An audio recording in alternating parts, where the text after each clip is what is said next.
You're listening to FWAT, episode 88 for January 21st, 2015. Saddam Hussain, Tiger Lily, and Liam Neeson. Now, there's a Graham Norton show I tune into. Yeah, sorry about that. Let's start the show.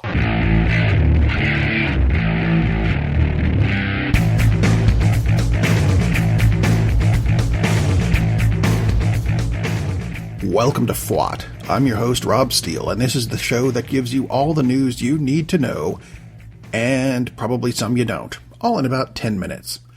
We probably should start off with the State of the Union, but we're not gonna.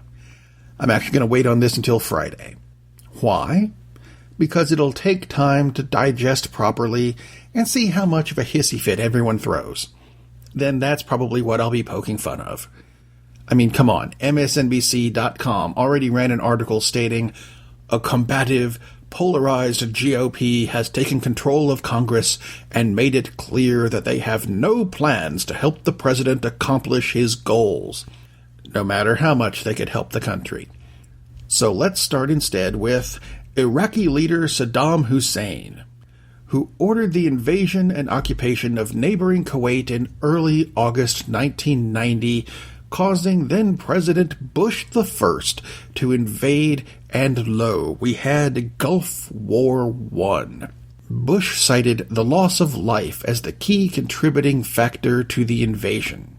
Now, over the past several months, Boko Haram has killed more people than died in Gulf War I.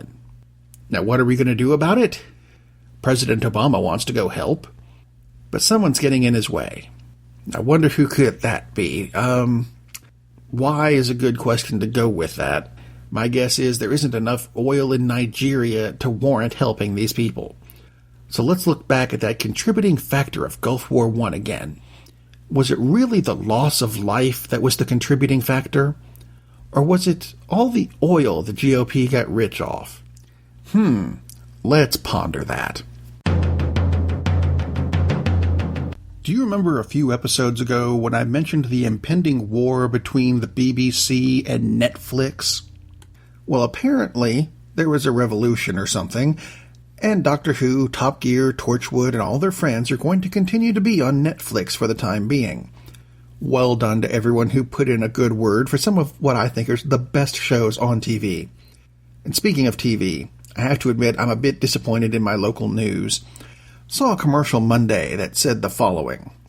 She grew up with MLK, her story tonight at 11. And I couldn't help but thinking, could you have made it sound just a bit more like a disease? Really? Come on. Some people say I'm not entirely in touch with a lot of the current music people in the industry, and I'll admit it, I'm not. For example, Pixie has been in the news lately, and I honestly don't know who she is.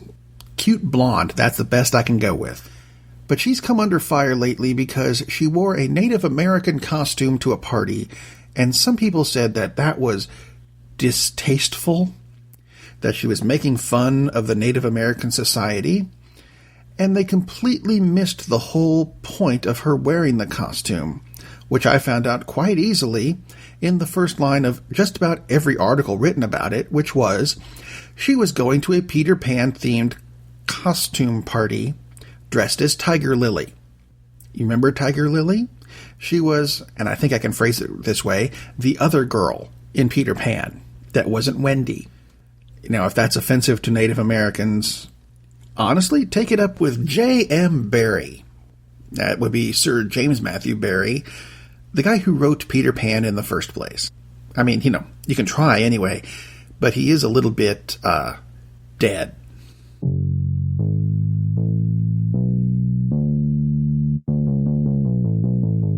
Here's an idea I kind of like. Apparently there was a woman who was recently raped in India by her cab driver. That's not the part I like. The part I like is, there's a company in India that is putting out something called the Meru Eve cab, which would be a small pink hatchback, actually a fleet of them, cabs specifically for women, outfitted with pepper spray, panic buttons, and pink-vested female drivers trained in self-defense. And these cars are available only for female passengers. You know what? Okay, it's a bit sexist if you think about it twisted, but I think it's kind of a good idea. Perhaps someone could start one in this country.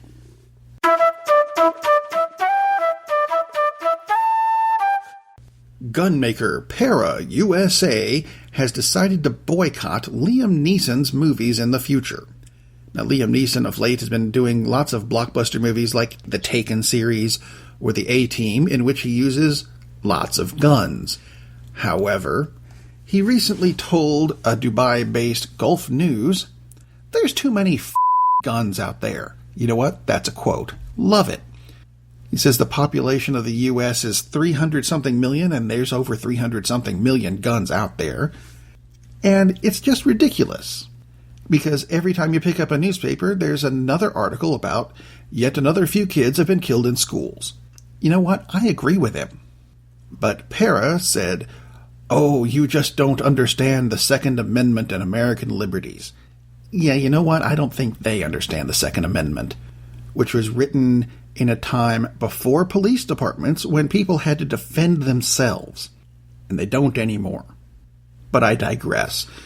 Para has said, "We're never going to give Liam Neeson's movies any guns ever again." You know what? He'll live without them. I just heard an interview with John McCain that has some repercussions that I don't think he's going to like. This all has to do with the North Korean attack on Sony. McCain says he thinks that this is an act of war.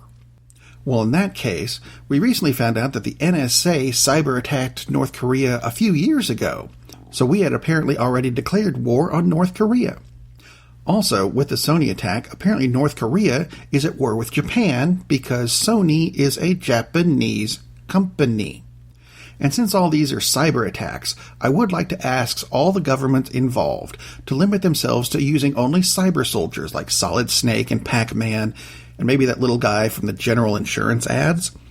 And the casualties should be limited to, Goombas and ghosts and TIE fighters and whatever. And you know what? While we're at it, let's just fund the whole damn thing with Bitcoins. Recently read another article where the Pope says he wants to address a joint session of Congress. Now, there are several articles that go with this that say that it would be embarrassing for the GOP as the Pope has completely blown by the Republican Party in terms of being in touch with people living in this century. How about that? The leader of one of history's most ass-backwards groups is now in touch with today's people more than the Republicans. This should be fun. Stay tuned. And stay tuned to this show, too. As a matter of fact, tell your friends about it. Send them to the website, fwatpodcast.com. From there, you can find links to Facebook, Twitter, iTunes, everywhere you want to go that has to do with this show. Send your friends. I'd appreciate it. And I'm going to leave you with this. Do you remember the band TLC? Yeah, the Waterfalls group?